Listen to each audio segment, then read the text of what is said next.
नमस्कार दोस्तों, स्वागत है एक बार फिर से आपका मेरी यूट्यूब चैनल स्कूल मैथमेटिक्स में।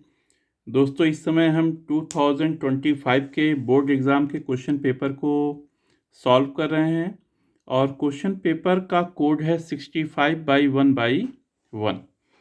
तो लास्ट वीडियो में दोस्तों मैंने क्वेश्चन नंबर 12 तक को कवर कर लिया था और आज की इस वीडियो में हम क्वेश्चन नंबर 13 और उसके आगे के क्वेश्चंस को डिस्कस करेंगे। तो चलिए दोस्तों शुरू करते हैं। तो जैसा कि आपको स्क्रीन पे दिख रहा होगा क्वेश्चन नंबर 13। देखिए क्वेश्चन नंबर 13 में क्या कह रहा है कि if a equals to 70x 07000y is a scalar matrix then y to the power x is equal to. तो दोस्तों स्केलर मैट्रिक्स वो मैट्रिक्स होता है जिसमें non diagonal elements, non diagonal का मतलब होता है यहाँ पे प्रिंसिपल डायगोनल लिया गया है। जहाँ पे आपको दिख रहा होगा 7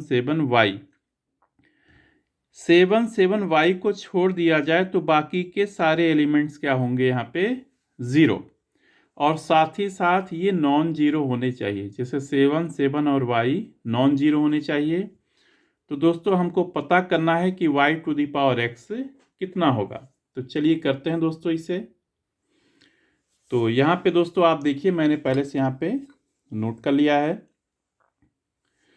तो आपको मैंने अभी भी बताया है कि जो प्रिंसिपल डायगोनल एलिमेंट्स हैं इनको छोड़कर बाकी सारे एलिमेंट्स क्या हो जाएंगे यहाँ पे 0। जैसे देखिए यहाँ पे स्केलर मैट्रिक्स का ये जनरल केस है या जनरल फॉर्म है।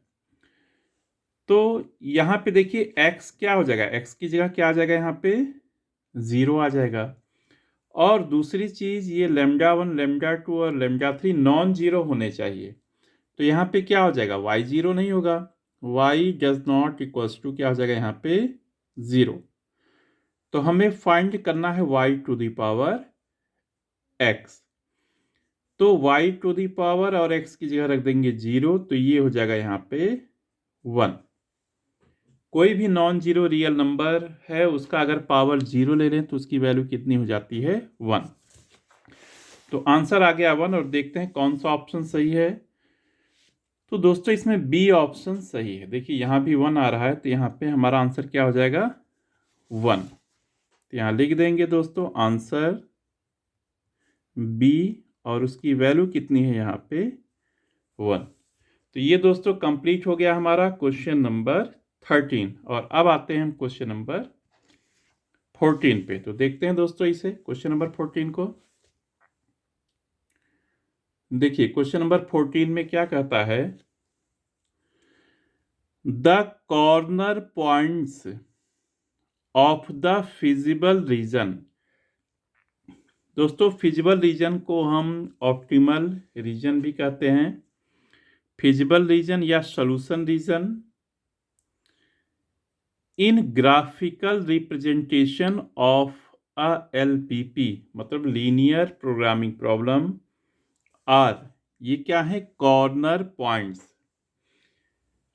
ध्यान रखना दोस्तों कि हमारा जो ऑब्जेक्टिव होता है, जैसे यहाँ पे ऑब्जेक्टिव दिया है z equals to 18x plus 9y। दोस्तों अगर मैक्सिमम या मिनिमम वैल्यू मिल रहा है उसका तो ये कॉर्नर पॉइंट्स पे ही मिलता है। ये जो कॉर्नर पॉइंट दिए हैं 2,72, 15,20 एंड 40,15। तो इसमें क्या हो जाएगा कि ये जिसका मैक्सिमम या मिनिमम वैल्यू मिलेगा दोस्तों वो इन्हीं कॉर्नर पॉइंट्स पे मिलेगा अगर एग्जिस्ट करेगा। तो वैसे इसमें हम 4 ऑप्शंस अगर देखते हैं तो z इज मैक्सिमम या मिनिमम, ये पॉइंट्स दिए गए हैं। मतलब एक तरह से इनका कहना है क्वेश्चन में कि एग्जिस्ट कर रहा है। तो हम क्या करेंगे कि ये जो पॉइंट्स हैं x और y की वैल्यूज हैं हर एक कॉर्नर पॉइंट में, उसको हम ऑब्जेक्टिव है 18x प्लस 9y यहाँ पे पुट कर देंगे। जो भी हमारी मैक्सिमम वैल्यू होगी उसी जिस पॉइंट के लिए उस पॉइंट पे z को कहेंगे मैक्सिमा है या मैक्सिमम है, और मिनिमम नंबर के लिए कहेंगे जेड उस कॉर्नर पॉइंट पे क्या है, मिनिमम। तो चलिए 3 पॉइंट्स है और तीनों पे हम अलग अलग चेक करते हैं। तो दोस्तों आप देख रहे हैं कि यहाँ पे मैंने कॉर्नर पॉइंट्स और ऑब्जेक्टिव को अपने लिख लिया है। तो पहला कॉर्नर पॉइंट है 2,72। तो क्या हो जाएगा यहाँ पे 18 इंटू 2 प्लस 9 इंटू 72। अब क्या होगा 18 टू जा 36 प्लस 9 इंटू 72 निकालेंगे, कितना होगा 648, और दोनों को प्लस करेंगे दोस्तों तो 8 प्लस 6 14, कैरी 1 4 प्लस 3 7 7 प्लस 1 8 684। तो इसी तरह से दोस्तों और बाकी भी हम कर लेते हैं। अब 15,20 को रखेंगे x की जगह 15, तो 18,15 प्लस y की जगह 20 रखेंगे तो 9 इंटू 20, ये आएगा 270 प्लस 180 और वैल्यू आ गई 450। और थर्ड वाला भी देख लेते हैं।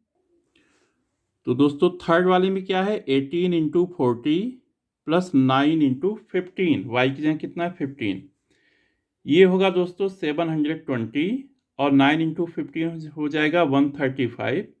इनको प्लस करेंगे दोस्तों तो हो जाएगा 855।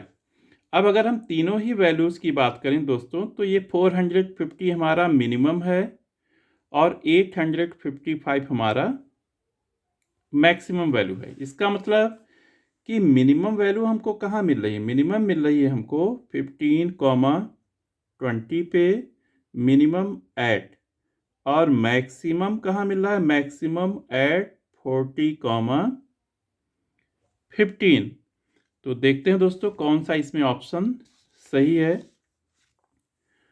आप देखिए इसमें 40,15 पे मैक्सिमम मिल रहा है और 15,20 पे मिनिमम। तो दोस्तों ये सी देखिए दिख रहा है यहाँ पे, z is maximum at 40,15 minimum at 15,20। तो हमारा सी वाला आंसर दोस्तों सही हो जाएगा। तो आंसर हो जाएगा इसमें, आंसर हो जाएगा सी। तो ये कर लिया दोस्तों हमने क्वेश्चन नंबर 14। अब आते हैं दोस्तों क्वेश्चन नंबर 15 पे। अब आते हैं दोस्तों, देखिए क्वेश्चन नंबर 15 आपको दिख रहा होगा यहाँ पे।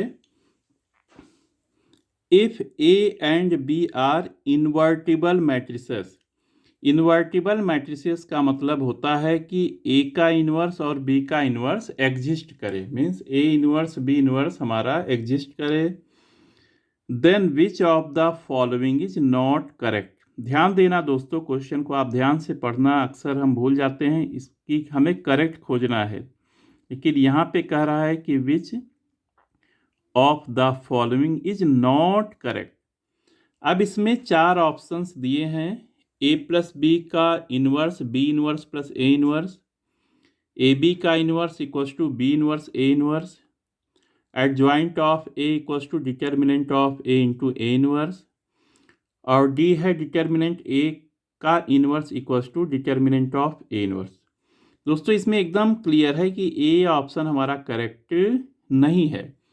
लेकिन एक बार हम बी सी और डी, खास तौर पे हम सी और डी को थोड़ा सा यहाँ पे डिस्कस करना चाहेंगे, क्योंकि थोड़ा नॉलेज भी लेना है। हमारा पर्पस केवल क्वेश्चन पेपर को सॉल्व ही नहीं करना है, साथ ही साथ आपके कॉन्सेप्ट को भी ठीक करते चलना है। तो थोड़ा सा मैं सी और डी को भी डिस्कस करूँगा इनको लेते हुए। तो देखिएगा आप यहाँ पे, तो यहाँ पे दोस्तों 15 में हमने लिख लिया है ए प्लस बी का होल इनवर्स हो जाएगा b inverse plus a inverse. ये तो दोस्तों गलत है, इस तरह से आंसर हमारा ए होगा, मतलब ये स्टेटमेंट गलत है, इस वजह से आंसर क्या हो जाएगा ए। दूसरा ए बी का इनवर्स होता है बी इनवर्स ए इनवर्स, ये सही है स्टेटमेंट। दूसरा है दोस्तों adjoint of A equals to determinant of A into A inverse. तो थोड़ा सा सी को मैं एक्सप्लेन करना चाहूँगा कि ये कैसे हुआ। देखिए ए इनवर्स क्या होता है, ए इनवर्स होता है इसमें adjoint of A by determinant of A. तो दोनों ही साइड्स में अगर डिटर्मिनेंट ऑफ ए से हम मल्टीप्लाई कर दें यहाँ पे, तो ये हो जाएगा determinant of A into adjoint of A by determinant of A. तो ये कैंसिल हो गया। तो दोस्तों यहाँ पे क्या हो जाएगा, determinant of A into A inverse equals to adjoint of A. तो देखिए वही चीज लिखा है ये, और ये एकदम से सही है। सी ऑप्शन भी क्या है, सही।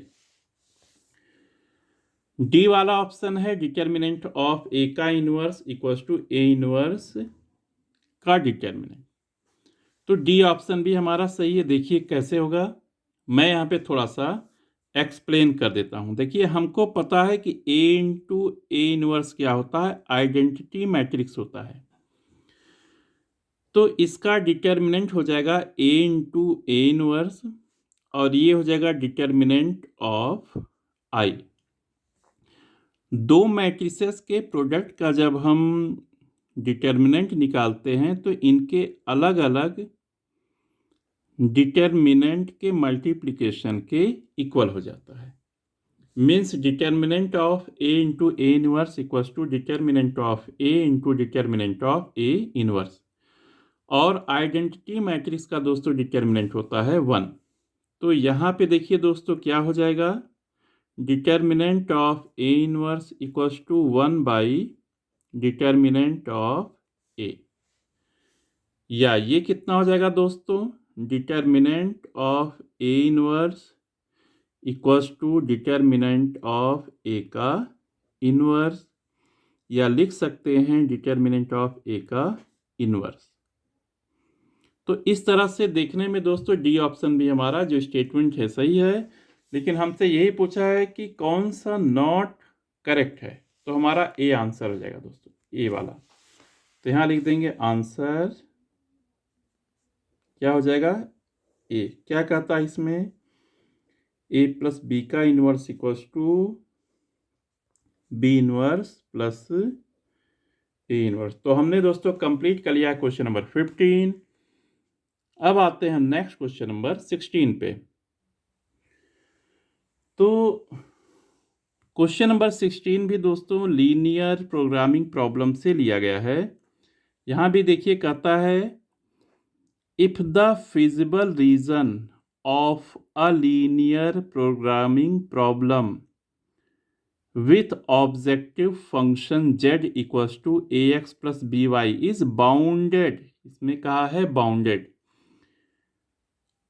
अगर ऑब्जेक्टिव मीन्स अगर फिजिबल रीजन क्या है, अगर बाउंडेड है तो इसके कॉर्नर पॉइंट्स होंगे, और उन्हीं कॉर्नर पॉइंट्स पे हमें मैक्सिमम और मिनिमम वैल्यू मिलेगी। तो कहता है कि then which of the following is correct. देखिए कह रहा है इसमें it will only have a maximum value. तो दोस्तों ऐसा नहीं है, मोर देन 1 कॉर्नर पॉइंट्स मिलेंगे। तो या तो दोस्तों 2 से ज़्यादा ही मिलेगा। अगर कोई बाउंडेड है तो मिनिमम ट्राइंगल होगा तो 3 पॉइंट्स मिलेंगे, और मोर देन 3 साइड्स मिलेंगे अगर, तो 3 से ज़्यादा कॉर्नर पॉइंट्स मिलेंगे। तो 2 पे इक्वल भी आ गया तो तीसरे पे डिफरेंट आएगा, जो उनसे कम या ज़्यादा होगा। तो कहता है it will only have a maximum value. ये गलत है दोस्तों। It will only have a minimum value, ये भी गलत है। केवल मिनिमम मिलेगा, ये बात भी गलत है। It will have both maximum and minimum value. तो दोस्तों सी ऑप्शन सही लग रहा है हमें। एक बार डी देख लेते हैं। It will have neither maximum nor minimum value. दोस्तों ये चीज जब अनबाउंडेड होता है तब उसमें देखते हैं, और उसमें भी ये क्लियर नहीं है कि ना तो मैक्सिमम मिलेगा ना तो मिनिमम। हो सकता है मैक्सिमम मिल रहा हो मिनिमम नहीं, मिनिमम मिल रहा हो तो मैक्सिमम नहीं। तो सी ऑप्शन दोस्तों हमारा सही है, it will have both maximum and minimum value. तो चलिए लिख लेते हैं इसके आंसर को। तो दोस्तों जैसा कि आपको यहाँ पे दिख रहा होगा क्वेश्चन नंबर 16 का C, it will have both maximum and minimum value. तो दोस्तों ये कंप्लीट हो गया हमारा क्वेश्चन नंबर 16, और अब आते हैं हम क्वेश्चन नंबर 17 पे। तो देखते हैं दोस्तों question number 17। The area of the shaded region bounded by the curve y square equals to x equals to 4 and the x axis is given by. पहले तो आप फिगर को देखिए ये क्या हो गया हमारा y square equals to x. ये फिगर जो है ये y square equals to x का है। फिर है x इक्वल्स टू 4, तो 1 2 3 4 ये जो लाइन जाएगी दोस्तों ये हो जाएगा x equals to 4 and the x axis. तो x एक्सिस हमारा ये हो गया और इसमें इसको शेडेड किया गया है। इसी का एरिया हमें निकालना है और यहाँ पे 4 ऑप्शंस आपको दिखाई दे रहा है यहाँ पे। तो देखते हैं हमें कौन सा ऑप्शन इसमें सही है। तो देखिए दोस्तों यहाँ पे वही फिगर मैंने यहाँ भी बना लिया है। अब एरिया निकालने के लिए दोस्तों इसमें हम एक स्मॉल रेक्टेंगल बनाते हैं ऐसे, इस तरह से ये एक स्मॉल रेक्टेंगल बनाएंगे और इसका ब्रेथ हम मान लेंगे dx और लेंथ मान लेंगे यहाँ पे y। तो इसका स्मॉल पोर्शन जो स्मॉल रेक्टेंगल है इसका एरिया हो जाएगा y इंटू dx। और दोस्तों जहाँ पे जिस एक्सिस पे हम d के साथ वेरिएबल लेते हैं, जैसे हमने dx लिया है वही x वेरी करेगा। कहाँ से कहाँ? 0 से लेकर 4 तक। इसमें कहा है ये बाउंडेड है किससे, ये 0 से लेकर 4 तक जाएगा। तो एरिया ऑफ शेडेड रीजन क्या हो जाएगा? 0 to 4 y dx। और अब देखिए इसमें y स्क्वायर कितना दिया है, y स्क्वायर x दिया है, तो y की वैल्यू हो जाएगी दोस्तों स्क्वायर रूट ऑफ x। तो यहाँ हो जाएगा 0 to 4 और यहाँ हो जाएगा square root of x dx। ये हो जाएगा दोस्तों रिक्वायर्ड एरिया। तो चलिए दोस्तों देखते हैं कौन सा ऑप्शन इसमें सही है।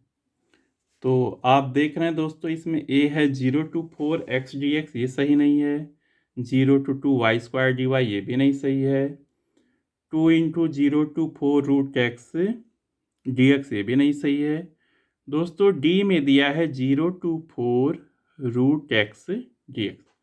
तो ऑप्शन डी दोस्तों हमारा क्या है, करेक्ट ऑप्शन है, ये करेक्ट है। तो आंसर क्या हो जाएगा हमारा डी। क्या दिया है इसमें, 0 to 4 रूट x dx। तो ये हमने कंप्लीट कर लिया है क्वेश्चन नंबर 17। तो दोस्तों आज का भी वीडियो यहीं तक। नेक्स्ट वीडियो में मैं क्वेश्चन नंबर 18 और उसके आगे के क्वेश्चंस को लेकर आऊँगा। तब तक के लिए नमस्कार।